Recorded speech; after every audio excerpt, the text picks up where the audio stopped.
Hey guys, welcome back. In this video I want to do a little bit of housekeeping. We've added a few things together. There's no real structure yet, although with this kind of track I don't usually have a structure in mind, but I just want to tidy a few things up, so let's do that now.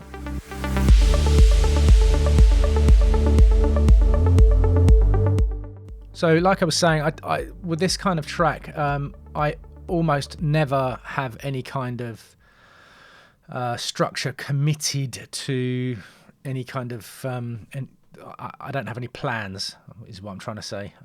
It tends to be something that just happens. It's kind of stringed along. So if you look at the space ambient channel that I linked to earlier, these things, they're not tracks, they're not tunes, they're just a series of sounds placed on top of each other, and to that end it tends not to be particularly complicated either. We're not going to be adding loads and loads of things to this, but first thing I've done is, because we do have some kind of defined parts in here. It's not just a drone. We've got the bass line, we've got the chord changes. I have added a transition tool, should I say. So I've opened up an instance of Contact, and I had a library that came with, I think it came with Complete, that I've never actually used, but it's this thing called Rise and Hit. And it's really just a series of cinematic focused hits and rises. So you know that, and I'll play this one.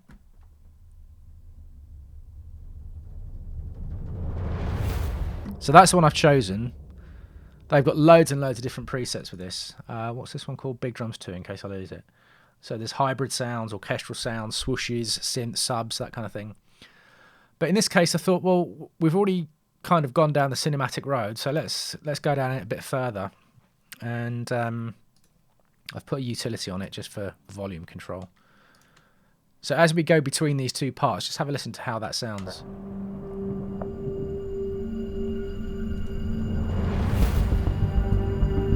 That was way too loud, but it allows you to start that bass line without the bass line being too jarry.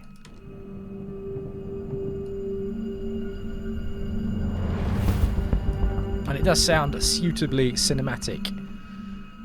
So let's put in here Rise / Hit Hat. Let's try that again.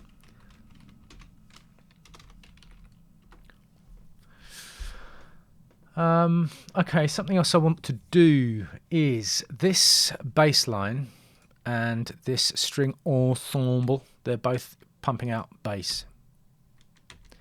So let me just loop this section.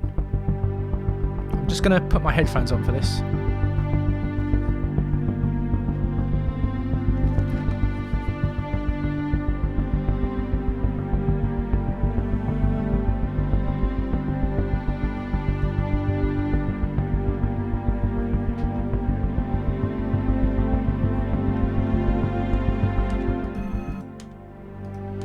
So these strings obviously way too bassy. Now, more often than not, I wouldn't tend to go into mix downs at this point, but it is going to affect some of the decisions we make later on. So I'm going to take out some of this low end from the string patch.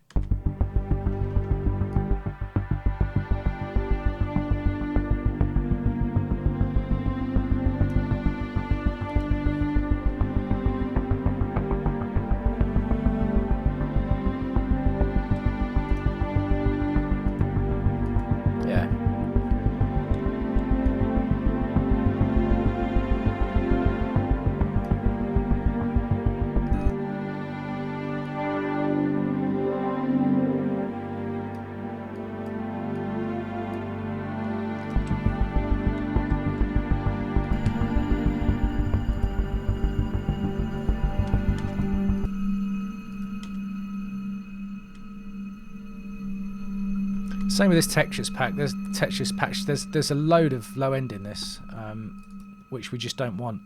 You'll find if you use Omnisphere, Omnisphere is renowned for having this massive low end.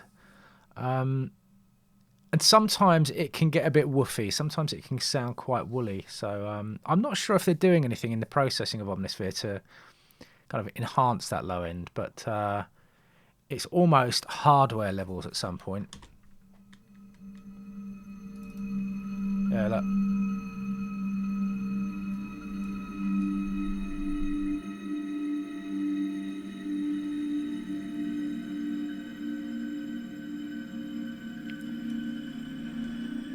I'm also going to use utility here to mono the low end.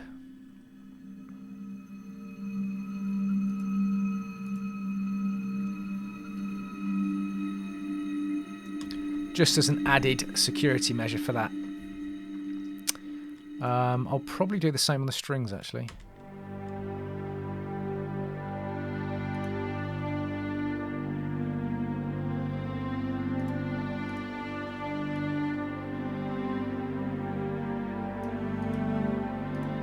Yeah, it does make a difference. This is something I would always check on headphones. You'd have to have your speakers really loud to hear that properly, and I don't want the microphone to pick it up. Let's just have a quick check on the bass line.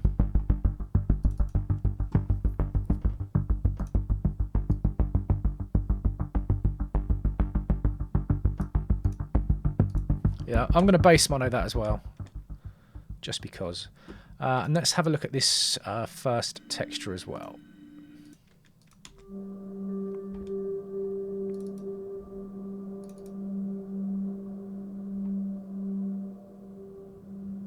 So this one isn't doing much. This is just our foundation layer, right?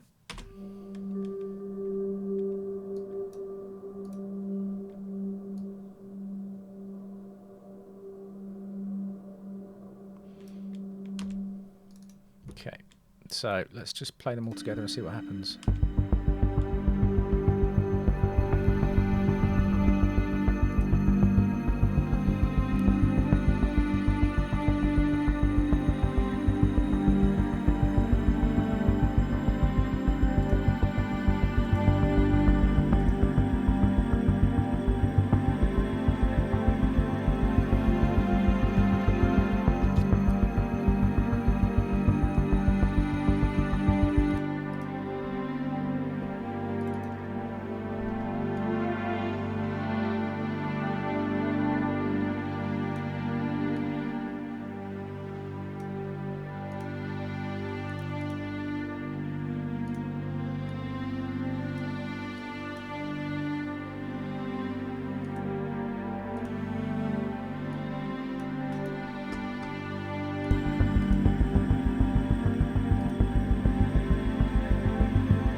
So I've added this second EQ to the string ensemble just to tidy things up a little bit more. I just wanted it a little bit more defined. There was quite a lot of mid information that we didn't really need, because there's a lot of texture going on here, isn't there? And the only reason I've chosen 2 EQs is that it's just easier to see what I'm doing with the second one.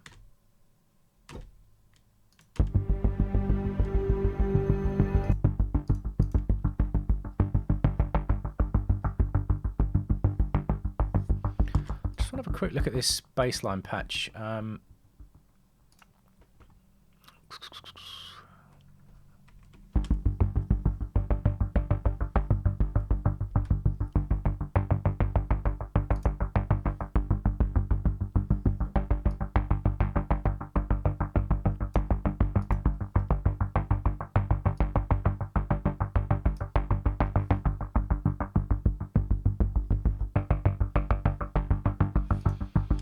Okay, I just wanted to add a little bit more movement to the filter cutoff when you use the mod wheel. It's just a really well programmed bass patch, but I just wanted to open up a bit more. I'm using the mod wheel now.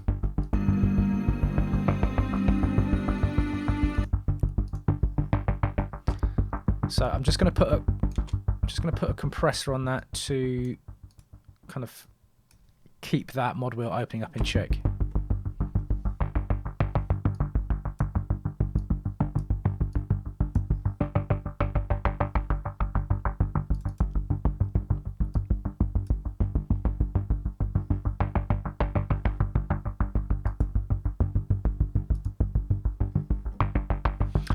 So I'm just putting the compressor before the EQ there so I can look at the spectrum analyzer to see if the compressor's pulling out too much low end, and it is not.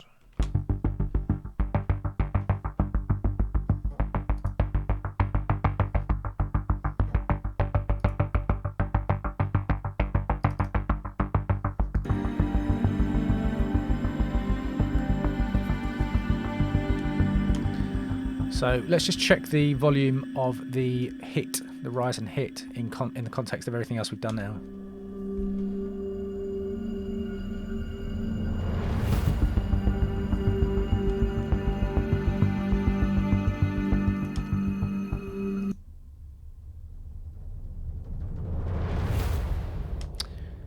Now, I think we're getting some heavy masking here with this hit and the bass line.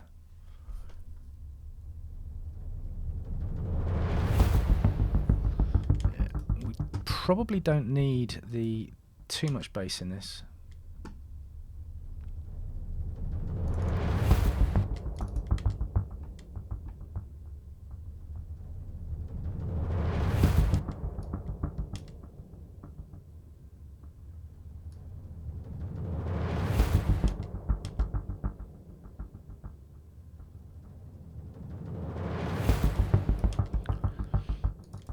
I mean, at the end of the day, I don't mind a little bit of distortion if it's not doing a silly peaking thing.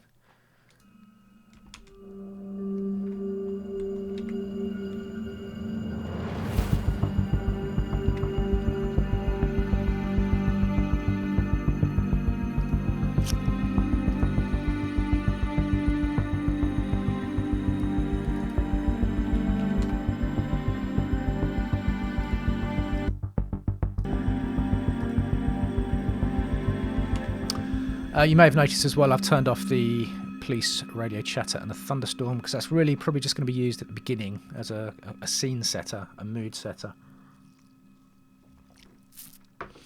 So I also took a look at these two patches that we originally introduced. This one and this one. Now this one here, the very droney thing, I know now I'm not going to use it, so I'm going to get rid of that. Goodbye. We've still got this Anna patch, which is going to work quite well for effects and ambience. And there was another Anna lead, which I don't know if you remember, very similar to the one we'd already used. But I realised we weren't going to use that either because of the direction we're going in now. So I found this patch here called HK ARP Pluck.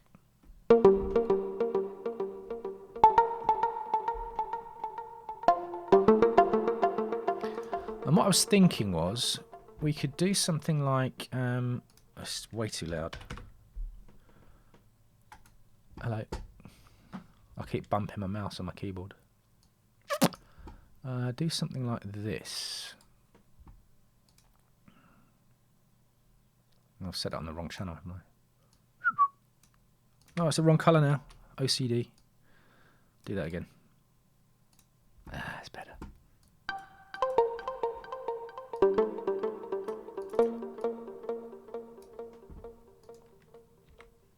Did I set the gain on the wrong channel? No, I didn't. Still way too loud.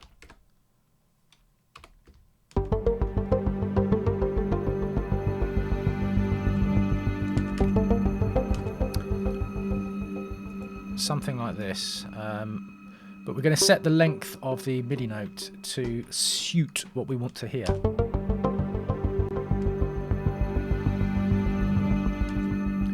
And then do the next one maybe an octave up.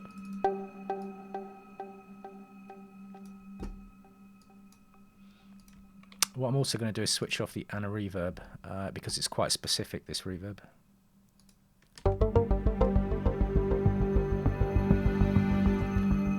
I do like the ping pong though. I might set the feedback a little bit higher.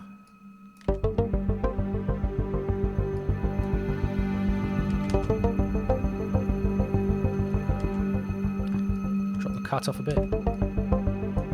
And something I want to talk about, filtering and reverb. Shut up, Omnisphere. With these kinds of tracks, the reason we do a lot of filtering is because if you think about the way that your ears and your brain like to pay attention to sounds, it's almost like the more muffled and hidden away they are, the more it draws you in to listen to them. And I think it's part of the fight or flight system where your brain's always scanning for something. It's always scanning for danger. The human brain's always doing that, whether you think you are or not. And if it sounds like something's a little bit muffled and a little bit far away, then you kind of think, what's that? Especially if you don't recognize it. If you know exactly what it is, probably not so much. But that's why we do a lot of this filtering. At least that's why I think, and that's why I do it. So I'm going to add a pair of auto filters for no other reason than this is why I like doing it.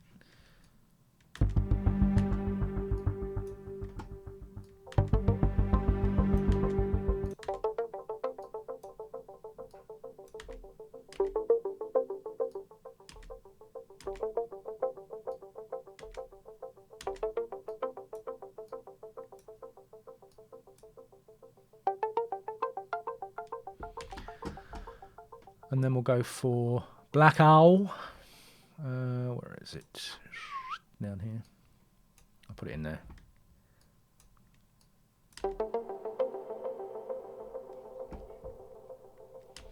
I'm probably going to need to give that reverb a little bit of compression, so I'll do it now.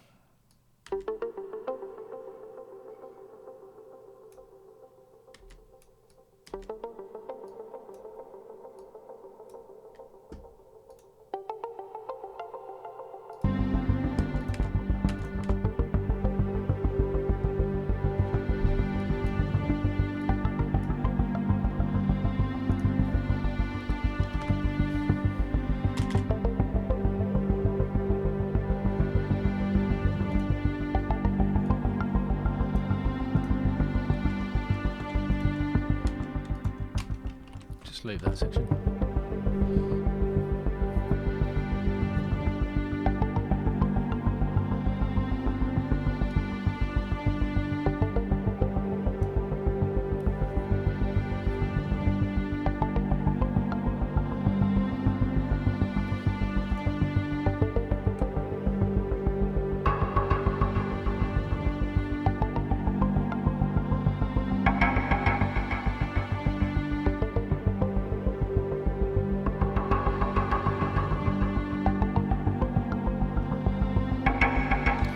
Yeah, and we'll do something like that as well. I'm not sure if this is exactly how we'll keep it, but nevertheless.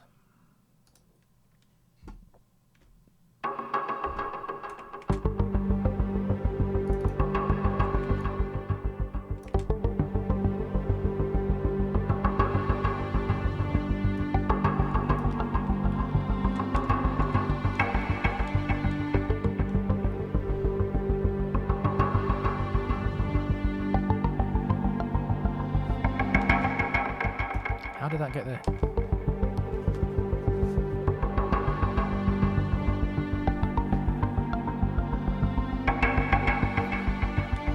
Right, so this one is called Mini ARP, and this one we'll call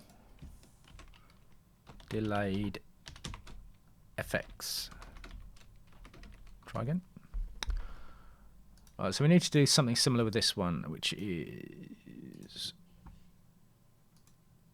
switch off the... By the way, if you can hear stuff going on in the background, all the family's home because it's half term, so I can't do much about that, I'm afraid. So I'm going to do the same thing again. I'm going to pull in a compressor. I'm going to pull in a pair of auto filters.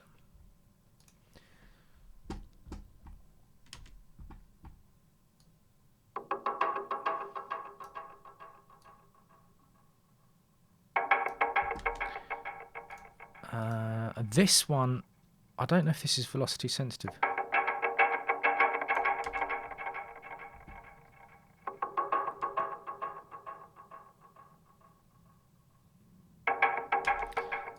It ain't. So I'm gonna have to set the compressor pretty harshly on this.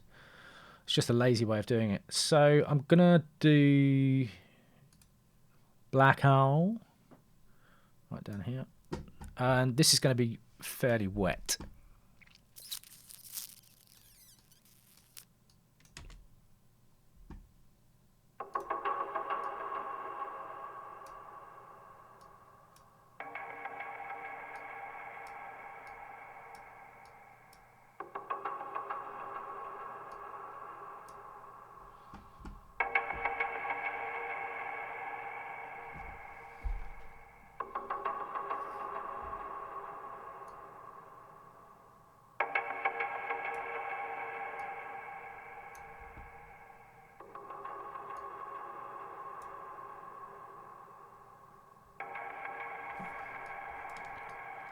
So I'm keeping the attack fairly fast, so we actually grab hold of that second hit here. Solo both of these.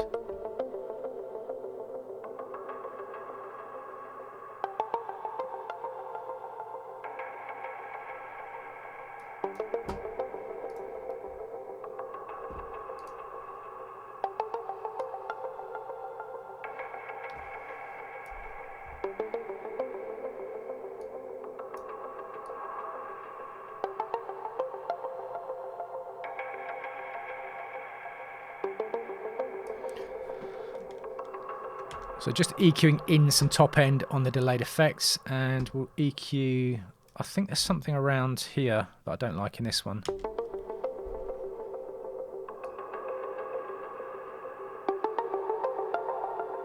Yeah, I don't like that.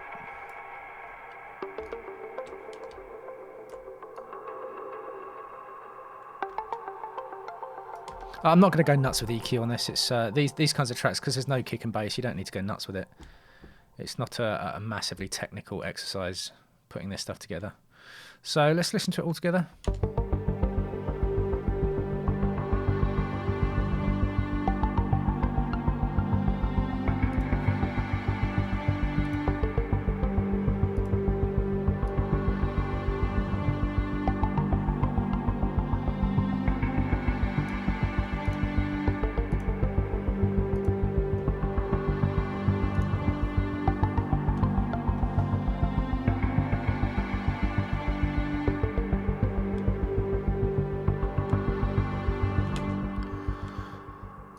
Let's listen to that rise and hit again.